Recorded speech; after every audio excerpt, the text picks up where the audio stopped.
Hello students, आज हमारा जो चैप्टर है फिजिक्स 11th का लॉज ऑफ मोशन, उसके हम न्यूमेरिकल करेंगे। एनसीईआरटी की जो हमारी बुक है उसमें न्यूमेरिकल दिए गए हैं, बड़े इंपॉर्टेंट है हमारे एनसीईआरटी के जो न्यूमेरिकल हैं। तो उनको जो है जब भी आपको टाइम लगता है तो ज़रूर हल कीजिए। एक बार आप वीडियो देखिए पूरा, और जो है आपको बिल्कुल क्लियर हो जाएंगे जितने भी न्यूमेरिकल है, आपको कोई दिक्कत नहीं आएगी। इससे पहले हमने जो है न्यूमेरिकल जो हमारा जो ये चैप्टर चल रहा है लॉज ऑफ मोशन के ऊपर 2 वीडियो हमने बनाए हैं। एक वीडियो में हमने जो है आपके लिए टिप्स एंड ट्रिक्स नाम से वीडियो जारी किया है, उसमें जो है पूरे के पूरे लेसन को हमने बताया भी आपने जो न्यूमेरिकल प्रॉब्लम किस तरह से सोल्व करनी है। अगर एक बार आप वो वीडियो देखते हैं तो जो आपकी न्यूमेरिकल प्रॉब्लम है उसको सोल्व करने में आपका आधा समय लगेगा, मतलब आधा काम आपका न्यूमेरिकल प्रॉब्लम के लिए हल हो जाएगा यदि आप उस वीडियो को देखते हैं। सेकंड वीडियो हमने जो जारी किया उसमें हमने पहले जो 12th क्वेश्चन है उसको सोल्व किया है, और आज हम क्वेश्चन नंबर 13 से शुरू करेंगे। और टॉपिक है हमारा लॉज ऑफ मोशन में एनसीईआरटी के जो हमारे सॉल्यूशन है उसके ऊपर हमारा फोकस रहेगा, और हम जो है आपकी हर क्वेरी को बिल्कुल अच्छे तरीके से जो है सोल्व करेंगे। तो आप देख रहे हैं आपका अपना चैनल physics.edu.rajendra, तो चैनल को लाइक भी कीजिए, सब्सक्राइब भी कीजिए और दोस्तों के साथ शेयर भी कीजिए, और वीडियो को जो है पूरा देखिए, तभी आपकी समस्याएं हल हो जाएंगी। तो चलिए हम शुरू करते हैं। हमारा जो क्वेश्चन है आज का, क्वेश्चन नंबर 13 क्या कहता है। देखिए क्वेश्चन नंबर 13 कहता है भी एक कोई आदमी है, मैन है हमारे पास, जिसका जो है मास कितना है 70 kilogram, stand on A weighing machine या स्केल जो भी है लिफ्ट में जो मूव कर रही है। तो हमें बताना है नंबर 1 पॉइंट ए में क्या कहते हैं, upward with a uniform speed दी हुई है 10 मीटर पर सेकेंड, ठीक है ना। Upward with a uniform speed कितनी दी है 10 मीटर। अब स्पीड क्या है, यूनिफॉर्म है हमारे पास, स्पीड क्या है, यूनिफॉर्म है। तो जब स्पीड यूनिफॉर्म होती है तो नॉर्मल रिएक्शन जब हम निकालते हैं वो होता है R is equal to M G. हमने जो है टिप्स एंड ट्रिक्स में आपको क्लियर किया है पॉइंट, आर बराबर क्या होता है M G. Weight of man क्या है हमारे पास 70 है, और जी क्या है एक्सेलरेशन ड्यू टू ग्रेविटी, और वो हम 10 लेकर चलते हैं मोस्टली। वैसे एग्जैक्ट वैल्यू कितनी होती है 9.8 होती है, इसको मल्टीप्लाई करेंगे तो कितना आ जाएगा 700 न्यूटन आ जाएगा। यदि हम 9.8 लेंगे, 10 के स्थान पे 9.8 लेते हैं तो हमारा जो आंसर आएगा 686 आएगा, इनके 686 आंसर हमारे पास आ जाएगा। ये क्वेश्चन नंबर फर्स्ट हो गया। देखिए जब हम डाउनवर्ड की बात करते हैं तो नॉर्मल रिएक्शन तो हमारे पास क्या है एम जी है, क्या है एम जी। इसमें से हम फोर्स घटा देंगे। फोर्स कितना होता है मास इंटू एक्सेलरेशन, फोर्स कहते हैं मास इंटू एक्सेलरेशन। यदि आर में से हम एफ घटा देते हैं, यानी कि एम जी में से एम ए माइनस कर देते हैं, क्योंकि जब lift moves downward with an acceleration a force equal to M A, यानी कि मास इंटू एक्सेलरेशन डिक्रीज हो जाता है जब हम डाउन करेंगे। जब हम डाउन करते हैं तो इतना फोर्स डिक्रीज होगा, इसलिए हम जो नॉर्मल रिएक्शन में से M A mass into acceleration घटा देते हैं। तो देखिए ये इस तरह से इसको, क्योंकि यहाँ से एम क्या आ जाएगा कॉमन आ जाएगा, तो ये इक्वल का निशान हमारे पास, R is equal to M bracket में जी माइनस है, इसमें से एम और एम कॉमन आ जाएगा ना। जब इसको माइनस करेंगे तो कॉमन आने के बाद हमारे पास क्या बच जाएगा, ये बच जाएगा आर इज इक्वल टू, देखिए ये बचेगा R is equal to M into g minus a. तो वैल्यू पुट कर देंगे, 70 हमारा वेट दिया गया है जो मैन है, ये एक्सेलरेशन ड्यू टू ग्रेविटी है, और ये क्या है हमारे पास एक्सेलरेशन दिया हुआ है। तो इसको हम मल्टीप्लाई करके हम क्वेश्चन हमारा सोल्यूशन में आ जाएगा। सी में देखिए अब ये कहता है upward with uniform acceleration of 5 metre पर second, what would be reading on the scale in each case. तो सी में देखिए आंसर में हमारा क्या आएगा, when the lift moves upward with acceleration, ये दिया गया पहली लिफ्ट में। तो नॉर्मल रिएक्शन देखिए हमारे पास क्या होता है एम इंटू जी प्लस, क्योंकि अब ऊपर जा रही है तो हमारे पास जो फोर्स है वो ऐड हो जाएगा। फोर्स क्या होगा ऐड, जब देखिए बॉडी जो है ऊपर की ओर मूव्स करती है ना, अपवर्ड डायरेक्शन में मूव्स करती है, तो a force of equal to M A, यानी कि mass into acceleration increases with the normal reaction, यानी कि आर जो हमारा नॉर्मल रिएक्शन है तो वो क्या है हमारे पास नॉर्मल रिएक्शन एम जी। तो एम जी में हम फिर ये एम ए और ऐड करेंगे जो फोर्स है, ठीक है। तो टोटल फोर्स हमारे पास क्या आ जाएगा फिर R is equal to M G plus में एम ए, ये हमें लेके चलेंगे, यानी कि फिर वही एम हमारे पास क्या आ जाएगा कॉमन, सेम यही इक्वेशन है देखिए ये वाली, ठीक है। ये इक्वेशन बन गई हमारे पास, वहाँ पे हमने माइनस लिया था, अब प्लस लेके चलेंगे। तो 1050 न्यूटन आ जाएगा। हम जी की वैल्यू 9.8 भी ले सकते हैं, ये हमारे सुविधा के लिए हमने 10 दिया हुआ है, तो आप 10 लेकर चल सकते हैं, आंसर गलत नहीं निकलेगा। लेकिन यदि आप हाई फाई एग्जाम में बैठते हैं जैसे IIT PMT, तो आप वहाँ पर 9.8 लेकर जरूर देखना, कई बार आंसर जो है वहाँ पर 9.8 लेकर होता है, तो कन्फ्यूज मत होना। आंसर में इस बात का आप ध्यान रखेंगे। तो जो हमारे +2 के एग्जाम है वहाँ पर आप 10 यूज कर सकते हैं, लेकिन वहाँ पर आपने ऐसा काम नहीं करना। तो 9.8 लेकर ही आप इसको क्लियर करेंगे। अब देखिए जो ये कहते हैं दूसरा पॉइंट क्या है, जब हम रीडिंग पूछ रहा है ये ऑफ वेटिंग मशीन, वो कितने है हमारे पास, देखिए ये 1050 न्यूटन आई है पहले तो। अब डी में पूछता है what would be reading if the lift mechanism failed it hurted down freely under gravity. भाई देखिए बड़े खतरनाक काम है तो। अब तब रिएक्शन क्या होगा, अब जब फ्री हो जाती है वो, तो फोर्स और जो हमारा नॉर्मल रिएक्शन है वो सेम हो जाएंगे, ठीक है ना। यानी कि when the lifts fall freely due to failure of lifts mechanism a force of mg, तो हमारा एक्ट करता ही है डाउनवर्ड, ये फोर्स हमारे पास काम करेगा डाउनवर्ड m में, force is equal to m में, और ये हमारे क्या होगा, नॉर्मल रिएक्शन होगा।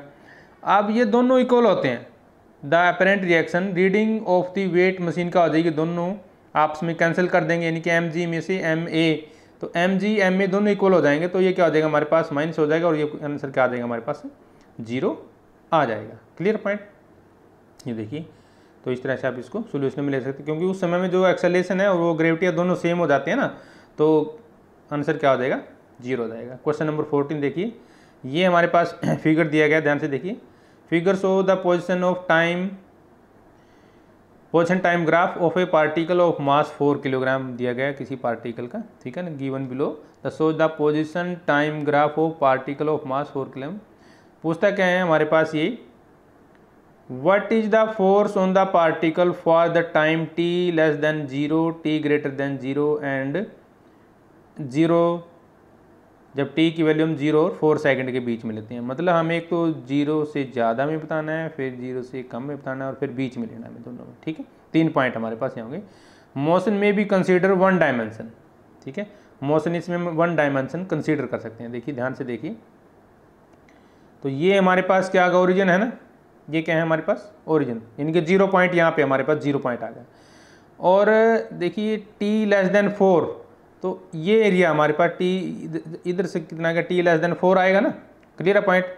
और दूसरा कहते हैं t लेस देन 0, तो 0 यहाँ पे, तो लेस देन 0 इसका मतलब इस साइड आएगा हमारे पास, t लेस देन 0 इस साइड आएगा, यानी कि OA ये t लेस देन 0 है, OA t लेस देन 0, और ये जो हमारा यहाँ से यहाँ तक का वो क्या गया t लेस देन 4। और फिर इंटरमीडिएट पूछता है वो किसके बीच में, 0 और 4 के बीच में, क्लियर पॉइंट। अब हम लेते हैं अलग अलग केस लेके चलेंगे, तीनों केस अलग अलग। देखिए यहाँ पे इसने परपेंडिकुलर ड्रा कर दिया B पॉइंट से, जो ये कॉमन दिया गया था पॉइंट हमारे पास। देखिए फर्स्ट पॉइंट क्या है, force on the particle for t less than 0, t greater than 0 4, ये आ गया, ठीक है। अब आंसर है, जब हम t कितना लेते हैं, लेस देन 0 लेते हैं, द हॉरिजेंटल पार्ट जो हमारे पास OA है, देखिए ध्यान से, ये देखिए जो ये हॉरिजेंटल पार्ट है OA of the graph so that the particle is always at 0 distance from the origin, यानी कि ये रेस्ट पे है, किस पे है, ये रेस्ट पे है, तो इसका मतलब फोर्स ऑन द पार्टिकल क्या हो गया 0 हो गया। फोर्स ऑन द पार्टिकल क्या हो गया 0, जब हम टाइम 0 से कम लेंगे, क्लियर है पहला पॉइंट, जब हम टाइम 0 से कम लेंगे। दूसरा क्वेश्चन क्या है हमारे पास, देखिए एट t ग्रेटर देन, ए पॉइंट आ गया हमारे पास। अब लेते हैं ये t ग्रेटर देन लेते हैं, इसमें 4 सेकंड से लेंगे, 6 दिया है ना हमारे पास 4 की वैल्यू, तो ये 4 लेंगे 4 सेकंड। तो जब हम 4 सेकंड ग्रेटर देन 4 सेकंड करेंगे, तो देखिए ग्राफ में ध्यान से चलते हैं एक बार। तो ग्राफ क्या कहते हैं, द पोजीशन है जो BC है हमारे पास, देखिए ये, ठीक है ना, ये 4 से ज़्यादा हो गया ना, ये वाला जो पोर्शन है वो 4 से ज़्यादा है हमारे पास, ग्रेटर देन 4 है ना, ठीक है।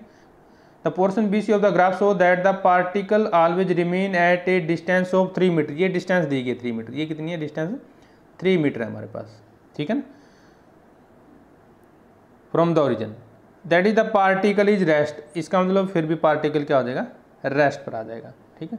अब जब हम दूसरे नेक्स्ट कंडीशन क्या है हमारी, देखिए एक कंडीशन इसमें दी गई है, जब वैल्यू t की वैल्यू जो है, t जो है क्या दिया है, लेस देन 0 और लेस देन 4 सेकेंड, जब इसकी बात करते हैं, हमारा थर्ड पॉइंट ये है हमारे पास।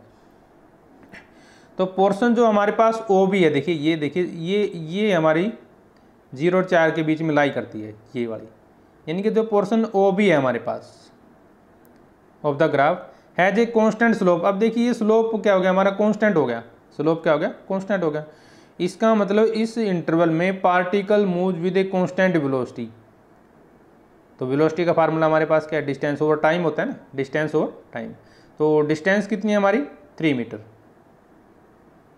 और टाइम कितना है, 4 सेकेंड। तो इसको डिवाइड कर देंगे, तो डिवाइड करने से हमारा कितना आएगा,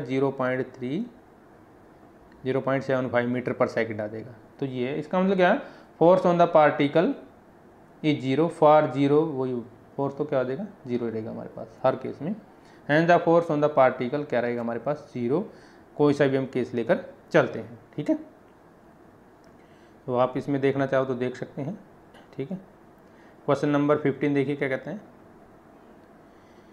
ये कहता है भी दो बॉडी हैं जिसका मास कितना है, 10 किलोग्राम 20 किलोग्राम रिस्पेक्टली, की स्मूथ मतलब kept on smooth horizontal surface are tied to the ends of the light string, ठीक है। A horizontal force of 600 newton is applied, एक हॉरिजॉन्टल फोर्स है अप्लाई किया गया है। अब निकालना क्या है, नंबर 1 ए, क्या a, second B along the direction of the string, और what is the tension in the string in each case. तो हमारे पास हर केस में हमें टेंशन निकालनी है, कितनी टेंशन होगी, क्लियर है पॉइंट। तो देखिए ये हमारा पिछले का आंसर है, ये ध्यान से देखिए, जो हमने पिछला क्वेश्चन किया ना वो ये उसका आंसर है, ये आगे पीछे जो है लिखा गया है, ये हमारा जो क्वेश्चन नंबर 14 था उसका आंसर है, ये सी पार्ट तक। यहाँ पे हमारे पास कितना है, 4 है, ये उसका आंसर हो जाएगा, आप यहाँ से चेक करते हैं। अब जो हमारा नेक्स्ट आंसर है ये देखिए, इसका जो क्वेश्चन नंबर कितना है, ये हमारे पास 15 है, ये 15 का आंसर है हमारे पास, क्वेश्चन नंबर 15, इसको ध्यान रखिए, क्वेश्चन नंबर 15 का आंसर है ये, कंफ्यूज मत होना, ठीक है।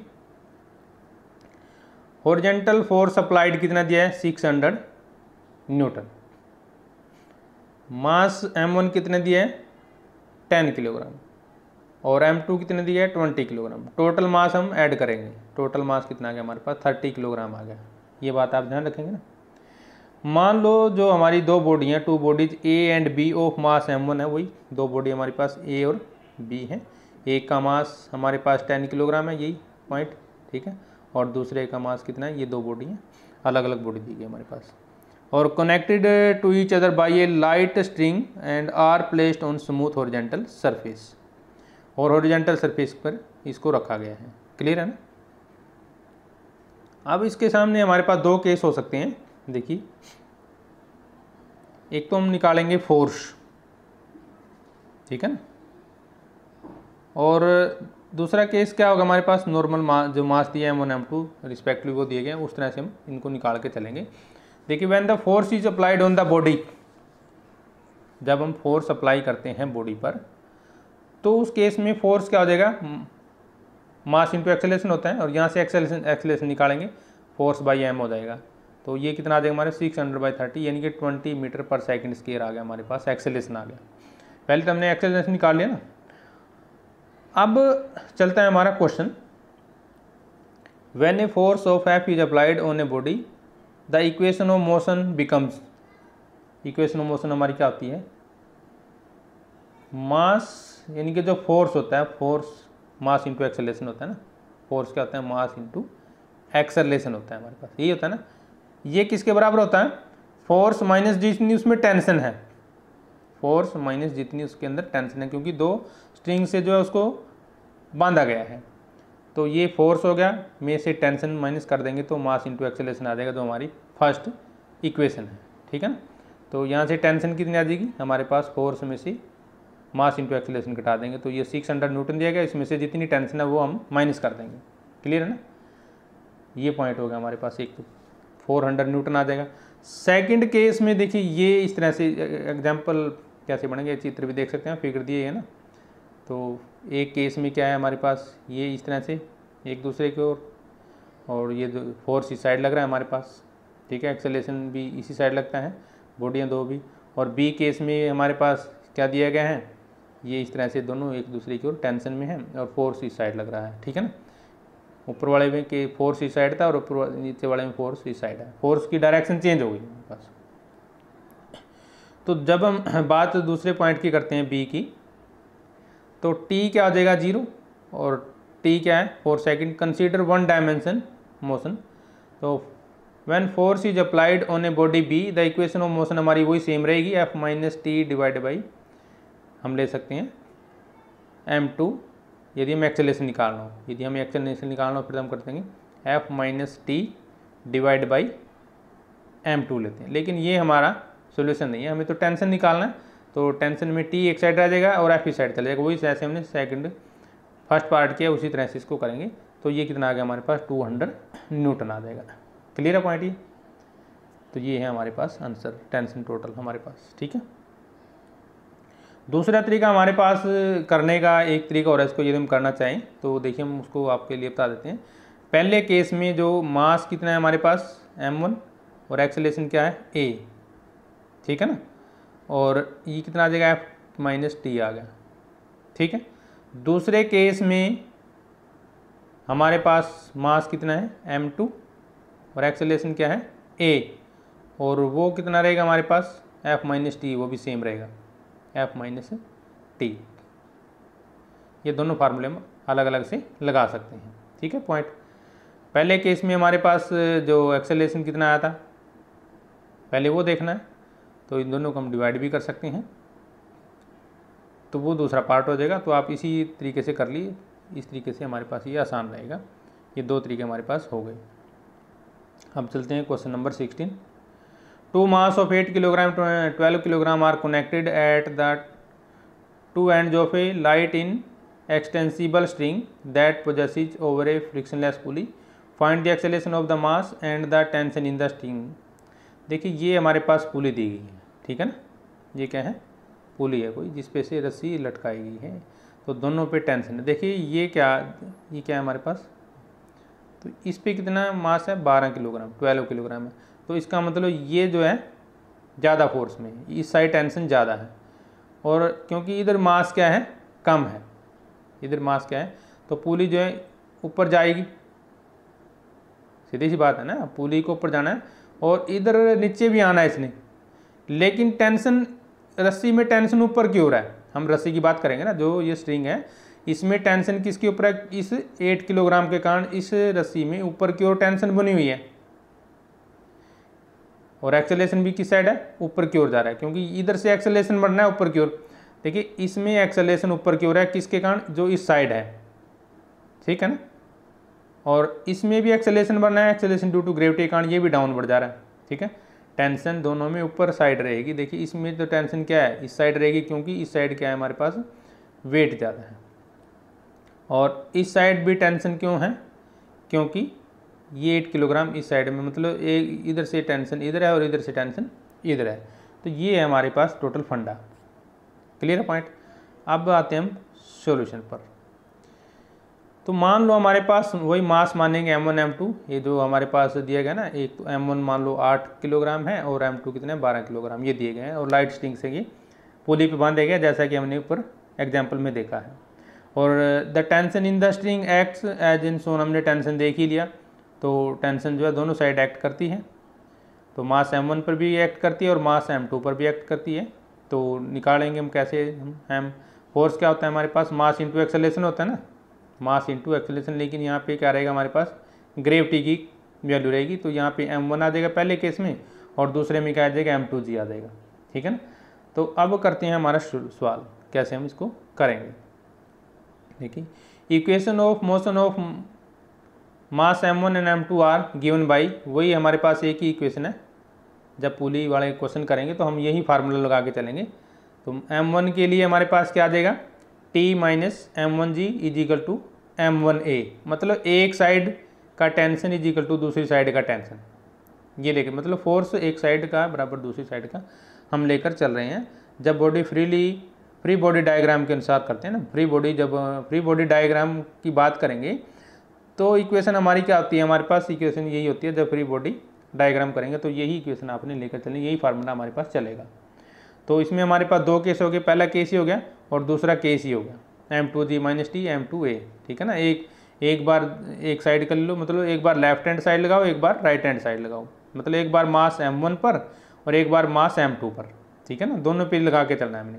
देखिए जैसे ये पुली है ना, एक साइड ये है और एक साइड हमारी ये है। तो जो एक साइड पे तो ये हो गया हमारे पास और दूसरी साइड पे ये हो गया। क्लियर है पॉइंट यहाँ पे। तो यानी कि हमारे पास दो इक्वेशन बन गई, पहली इक्वेशन ये है और सेकंड इक्वेशन ये है। अब दोनों को ऐड करते हैं, इक्वेशन फर्स्ट और सेकंड को ऐड करेंगे ना। तो ऐड करने से g कॉमन आ गया और इधर से जो हमारी राइट हैंड साइड है वहाँ से a कॉमन आ जाएगा, ठीक है। यहाँ से हमने एक्सेलरेशन निकाल लिया, यहाँ से क्या निकाल लिया, एक्सेलरेशन निकाल लिया मैथमेटिकल का फार्मूला लगा के। तो क्या हो गया हमारे पास m2 minus m1 divide by m1 plus m2 into में एक्सेलरेशन ड्यू टू ग्रेविटी आ गया। अब इसमें हम वैल्यू पुट करेंगे, इसमें आप डायरेक्ट वैल्यू पुट कर सकते हैं m की। m1 भी है हमारे पास, m2 भी है और g हमें पता ही 9.8 होता है, यानी कि कितना जगह मैंने 12 माइनस 8 हो जाएगा और यहाँ पे हम 10 लगा सकते हैं और यहाँ पर कितना आ जाएगा, जोड़ 20 आएगा हमारे पास, टोटल 20। तो यहाँ से हमारे पास क्या आ जाएगा, एक्सेलरेशन आ जाएगा। यहाँ से क्या आएगा हमारे पास, एक्सेलरेशन लगभग 2 आ जाएगा, 2 आ जाएगा। क्लियर है पॉइंट। फिर हम लगाएंगे इक्वेशन फर्स्ट में, इसमें एक्सेलरेशन वैल्यू पुट कर दो जो इक्वेशन नंबर 1 है हमारी, या 2 में पुट कर दो, मर्जी आपकी, कहीं से भी आप लेकर चल सकते हैं। तो जब यहाँ हम वैल्यू पुट करेंगे इक्वेशन नंबर 1 में, तो यहाँ पे हमारे पास क्या आ जाएगी, टेंशन इन द स्ट्रिंग आ जाएगी। क्लियर है पॉइंट ये। इस तरह से आप इसको हल कर सकते हैं। यहाँ इसमें भी इसी तरीके से किया गया है। इसमें फिर हमने क्या किया है, जो पहली और तीसरी है उसको ऐड किया गया है। तो लेकिन आप जो अभी मैंने तरीका कराया उसको डायरेक्ट भी आप इस तरीके से कर सकते हैं। वीडियो को आप देखना चाहिए, वीडियो को देख लीजिए किस तरह से इसने निकाला। देखिए हमने भी इसने लास्ट में यही पॉइंट लिया है, एक्सेलरेशन निकाल दिया 2 मीटर पर सेकंड और फिर टेंशन निकाला इसने। वही इक्वेशन नंबर 1 या 2 में कोई सी में वैल्यू पुट कर दो, वहाँ से टेंशन आ जाएगा। तो ये हमारे पास आंसर आ जाएगा 96 न्यूटन आ जाएगा। ये अप्रॉक्सीमेटली है क्योंकि जी की वैल्यू ये 10 लेकर चल रहा है। आप यदि 9.8 लेकर चलोगे तो 94.08 आ जाएगा आंसर हमारे पास। क्वेश्चन नंबर 17 में क्या कहता है, देखिए, a nucleus is at rest in the laboratory frame of reference so that if it is disintegrate into smaller nuclei the product must move in opposite direction. ये कहता है भी एक न्यूक्लियस है वो at rest disintegrate into 2 smaller nuclei. तो 2 smaller nuclei में इसको डिसइंटीग्रेट कर दिया। The product must be emitted in opposite direction. इसको हमने एक्सप्लेन करना है। क्या करना है, एक्सप्लेन करना है। तो मान लेते हैं हम जो मास है हमारे पास, देखिए, the nucleus is at rest before disintegration. Initial momentum क्या हो जाएगा, 0 हो गया हमारे पास। इनिशियल मोमेंटम क्या हो गया, 0 हो गया। क्यों हो गया बताइए, सोचिए एक बार। क्योंकि इनिशियल एट रेस्ट, तो P क्या होता है, मोमेंटम क्या होता है, P is equal to mv होता है। P क्या होता है हमारे पास, mv। अब रेस्ट पे है तो वेलोसिटी क्या होगी, 0 होगी ना। तो इसलिए इनिशियल मोमेंटम क्या हो गया, 0 हो गया। अब मान लो m1 m2 be the masses of the product and v1 v2 be the their respective velocity. तो टोटल लीनियर मोमेंटम हमने पढ़ा है, डिसइंटीग्रेशन के बाद क्या होगा, दोनों का सम होगा m1 v1 plus m2 v2, क्योंकि ये फार्मूला है हमारे पास P is equal to mv। तो जो हमारे पास law of conservation of energy है वो कहता है जो शुरू का मोमेंटम है और जो लास्ट का मोमेंटम है वो दोनों क्या रहेंगे, सेम रहेंगे। जिनके law of conservation of energy हमारी ये कहती हैं। तो शुरू का तो मोमेंटम 0 था और अब ये है हमारे पास। तो यहाँ से हम v1 निकाल लेते हैं, वेलोसिटी निकाल लेते हैं v1, ठीक है। v2 निकालो या v1 निकालो, देयर इज नो प्रॉब्लम। तो यहाँ पे नेगेटिव साइन का मतलब क्या है, negative sign so that the product moves in opposite direction, ये है हमारा आंसर, ठीक है ना। Clear point. Question number 18, two billiards ball each of mass 0.05 kilogram moving in opposite direction with a speed of 6 metre पर second collide करते हैं, metre पर सेकेंड है ये, ऐसे जो है आगे दिया हुआ है ना, तो मीटर पर सेकेंड है ये। Collide and rebound with same speed, what is the impulse imparted to each ball due to each other। ये क्या निकालना है हमें, व्हाट इज द इम्पल्स निकालना है। क्या निकालना है, इम्पल्स निकालना है। देखिए इसमें हम क्या करेंगे, मान लो हमारे पास दो बॉल हैं ए और बी, ठीक है ना। हमारे पास दो बॉल मान लेते हैं ए और बी, और दोनों जो हैं अपोजिट डायरेक्शन में मूव कर रही हैं। अपोजिट डायरेक्शन का मतलब ये इस तरह से भी हो सकता है, या एक दूसरे से दूर भी जा सकती हैं या पास भी आ सकती हैं, एज पर केस में भी, ठीक है ना। मूविंग इन अपोजिट डायरेक्शन दिया है इसने, लेकिन डायरेक्शन अभी इसने नहीं बताई, लेकिन कोलाइड करती हैं तो इसका मतलब वो ये वाली डायरेक्शन चलेगी, ठीक है ना। उसने लिखा है कोलाइड्स, ये देखिए कोलाइड का मतलब वो एक दूसरे की ओर आ रहे हैं। यहाँ से हमें क्लियर हो गया। तो इनिशियल मोमेंटम निकालेंगे पहले। तो इनिशियल मोमेंटम क्या होता है, P इक्वल टू mv होता है हमारे पास, P equal to mv, mass into X, यही होता है ना। इनिशियल वेलोसिटी हमारी कितनी दी गई है, देखिए ध्यान से, 6 मीटर पर सेकेंड, ठीक है ना।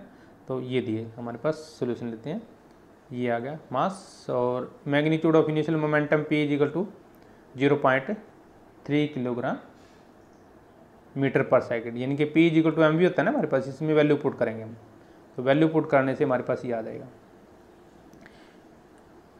अब फाइनल मोमेंटम निकालेंगे। फाइनल मोमेंटम भी हमारे पास क्या होगा, P इक्वल टू mv, लेकिन उस केस में ये हम 6 माइनस लेके चलेंगे, -6, क्योंकि अपोजिट डायरेक्शन लेंगे एक ही, तो यानी कि यहाँ पे माइनस आ जाएगा। तो उस केस में हमारे पास मोमेंटम क्या आ जाएगा, -0.3 किलोग्राम आएगा। कितना आएगा, माइनस, मतलब एक में मोमेंटम हमारे पास वो आएगा, दूसरे में देखिए आएगा ना, ये बड़ा मोमेंटम हमारे पास आएगा। तो फिर वही इम्पल्स क्या आ जाएगा, दोनों साइड का सेम रहेगा। Impulse of each ball is equal to change in momentum of this system, ठीक है। तो दोनों को माइनस कर देंगे, तो माइनस करने से कितना आ जाएगा, 0.6 किलोग्राम मीटर पर सेकेंड, ये आ जाएगा।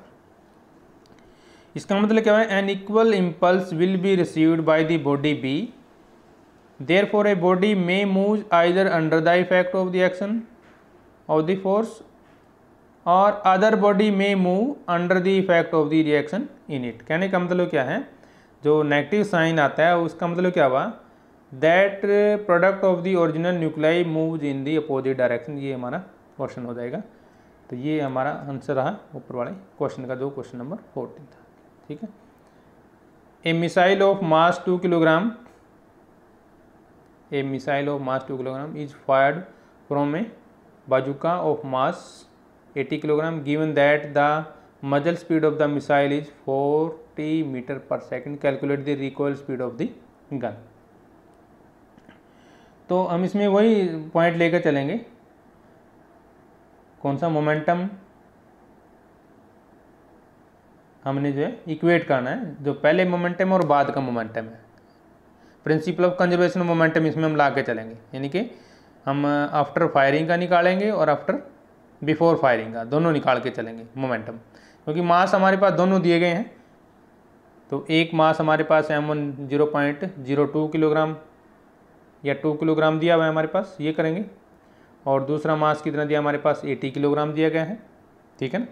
तो ये दोनों मास हम लेकर चलेंगे। तो चलिए शुरू करते हैं हमारा क्वेश्चन। मास ऑफ मिसाइल कितना है, 2 किलोग्राम, और मास ऑफ दी बजूका 60 किलोग्राम, मजल वेलोसिटी कितनी है, 40 मीटर पर सेकेंड। देखिए वहाँ पे हमारे पास 80 दिया गया, तो आप 80 लेकर चल सकते हैं। यहाँ पे 80 दिया गया तो ये मिसप्रिंट हो जाता है कई बार, तो यहाँ पे आप 60 लो या 80 लो, हमें तो सिर्फ फार्मूला देखना है किस तरह से इसको सोल्व करेंगे, ठीक है। Initial momentum of the system कितना है, 0, और initial velocity of the both of the shell under क्या आ जाएगी, वो भी 0। After firing the speed of the shell v is equal to 80 metre पर सेकेंड।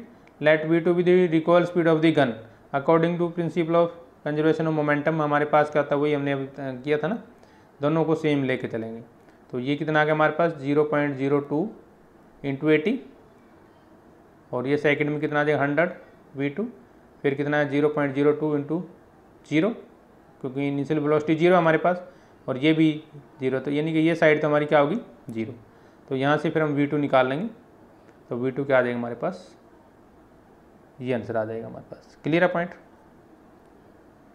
यानी कि 0.016 आ जाएगा।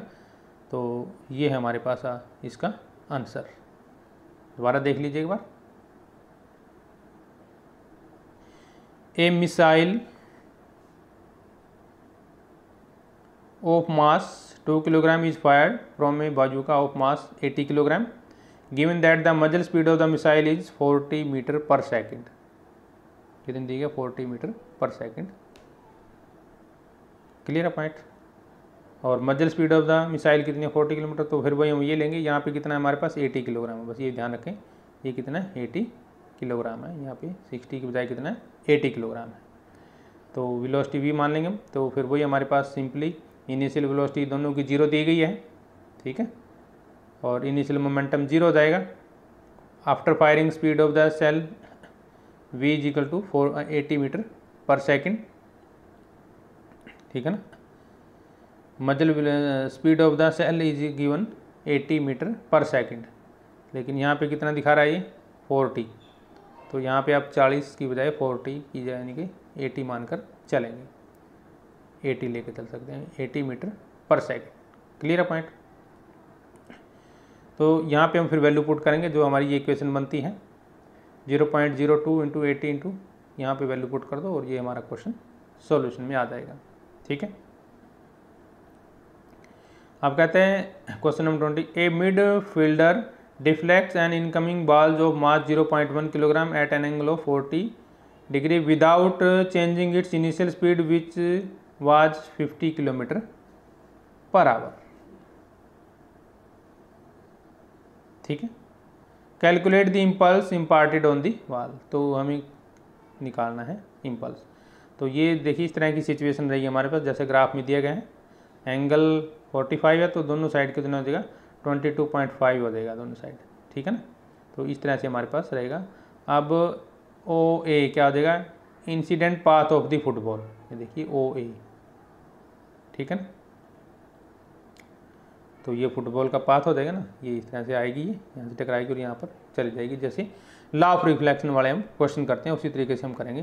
तो initial momentum can be resolve दो कंपोनेंट में होगा, एक कंपोनेंट ये होगा और दूसरा कंपोनेंट ये होगा, ठीक है ना। यानी कि एम यू कोस थीटा और एम यू साइन थीटा हो जाएगा। एक तो हो जाएगा हमारे पास एम यू कोस थीटा और दूसरा क्या हो जाएगा एम यू साइन थीटा। दो पार्ट में कंपोनेंट में रिजोल्व हो गया हमारे पास ये। तो एक में 20 और एंगल ये रहेगा थीटा 22.5। और final momentum of the ball can be resolve into two component also. Final ये इनिशियल मोमेंटम हो गया हमारे पास और फाइनल मोमेंटम भी सेम ऐसे ही रिजोल्व होगा हमारे पास। क्लियर है पॉइंट ये। और component of the momentum of the ball along P Q, जो हमारी डायरेक्शन है ना, ठीक है, रिमेन अनचेंज्ड क्योंकि both in magnitude and direction. However component of the momentum of the ball along the O N are equal in magnitude but opposite in direction since the impulse imported by the bat, जो हमारी ये ball दी गई है उसके लिए क्या होगा equal to the change in momentum of the ball. यानी कि इम्पल्स क्या होता है हमारे पास एम यू कोस, दोनों को माइनस करेंगे ना। तो देखिए पहले हम क्वेश्चन करते हैं।